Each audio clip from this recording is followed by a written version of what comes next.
Scusi, allora da Castelfranco Veneto, ovviamente in diretta, un collegamento con Gianluca Busato di Indipendenza Veneta. Buonasera Busato. Buonasera, siete fortunati.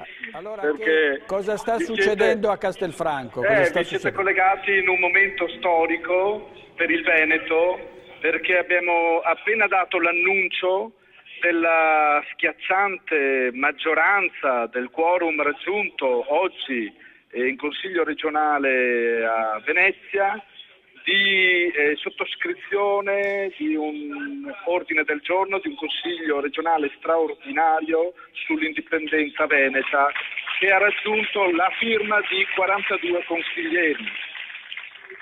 Stiamo tra l'altro proprio in questo momento, mentre sta parlando, vi faccio vedere il segretario Lodovico Pizzati. Sì. Ci troviamo all'interno di una sala che è stracolma di persone, al punto che c'è una fila all'esterno dell'hotel di persone che non hanno potuto entrare. Abbiamo dovuto prendere tutte le sedie che erano rimaste in questo albergo, sistemare le persone sedute per terra per un'affluenza che è di circa 500 persone contro una previsione che noi avevamo fatto di circa 250 persone.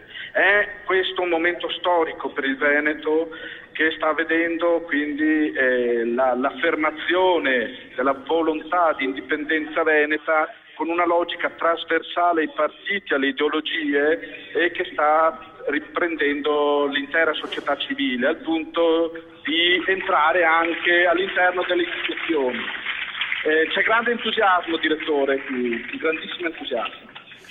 Bene, Busato, senta, allora ricordiamo che prima c'era Veneto Stato, poi c'è stata una scissione ed è nata Indipendenza Veneta. Che cosa vi contraddistingue? Si chiederanno i nostri telespettatori che non seguono queste vicende da vicino. Beh, guardi, io credo che sia ben accetto l'apporto di tutti, quindi anche oggi per dire il fatto che i militanti Veneto Stato abbiano aderito al progetto di una risoluzione per l'indipendenza veneta, quindi di un referendum per l'indipendenza del Veneto, che magari un paio di settimane fa li vedeva un po' così dubbiosi, non può che farci piacere. D'altro canto abbiamo bisogno di 1 milione di veneti, per cui c'è bisogno di tutte le forze politiche e quindi c'è bisogno anche dei partiti probabilmente che oggi siedono in Consiglio e che si convincano che questa è l'unica soluzione per risolvere l'attuale situazione del Veneto.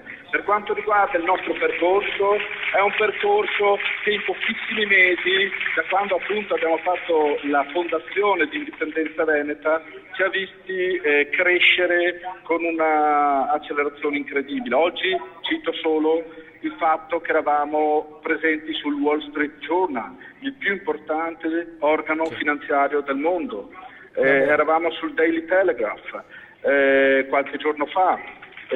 Quest'oggi eravamo in diretta televisivo su Russia Today. Da questo punto di vista quindi il percorso che noi abbiamo identificato, che stiamo portando avanti, oltre che essere l'unico possibile, è anche contraddistinto da uno spessore di proposte, di programmi, anche di personalità tali per cui sta facendo breccia in tutta la società civile, in tutta la classe politica veneta. Grazie molte, vediamo, magari facciamo un altro collegamento, grazie, certo. A presto. Grazie a voi e buona trasmissione a tutti.